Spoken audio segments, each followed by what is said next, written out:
जी दोस्तों अस्सलाम वालेकुम, क्या हाल है जी? ठीक ठाक। तो मैं थोड़ा मेज़बान अनस अली।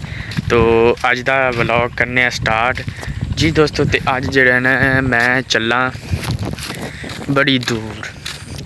अज ना मैं चलना अपनी सेम ते जिथे साड़ी जड़ी सेम है ना, जिथे कोई फालतू पानी होंदा है ना, वो असी कड्ढने हैं। ते अपनी ज़मीना विच बारिश होंदी है ना, तो वो सेम दे विच कड्ढने हैं।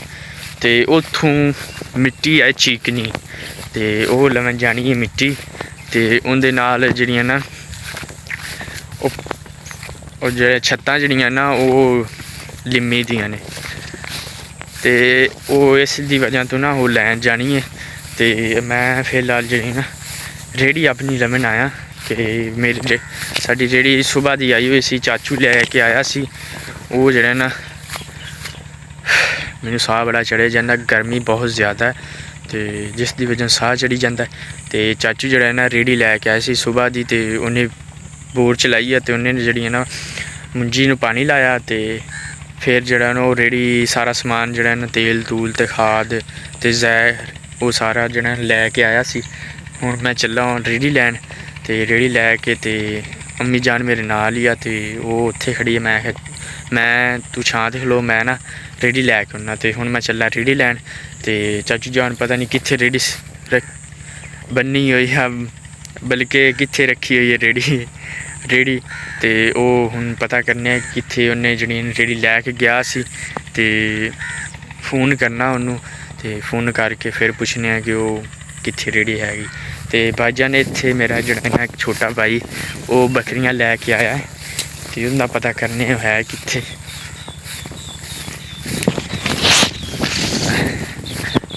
फिलहाल जड़ा ना चाचू जान इत्थे मैनू लगता है कि कदों गाह पटदा पिया।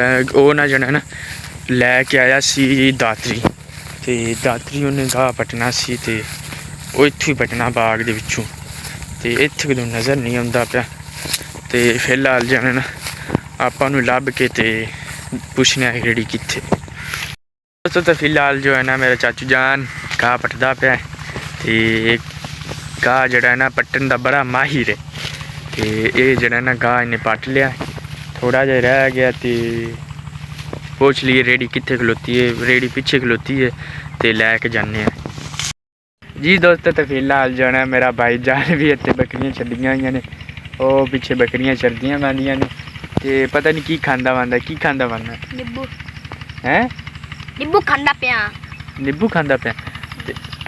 हाँ वेखो ना नींबू इतने चंगे खलोते हुए ने, नींबू माशाल्लाह चंगे ने। तो आप जड़ा ना हुण चलीए, तो लेट होती पई है, तो आन के नमाज भी पढ़नी, तो मुड़ राती बकरियां लै आनी। मैं तू ना लेके आऊंगा। क्यों? भूख लगी खलोती, तेन मैं खवा लेना पिज़्ज़ा। जी दोस्तों तो फिलहाल जो है ना हम आ चुके हैं। तो आधी रेडी जो है ना हमने कर दी है, और बाकी जो है ना हम कर रहे हैं। तो साड़ी लैंड क्रूज़र आ वेखो, तो जिंदे ते असी आए हैं। तो बाकी जड़ा है ना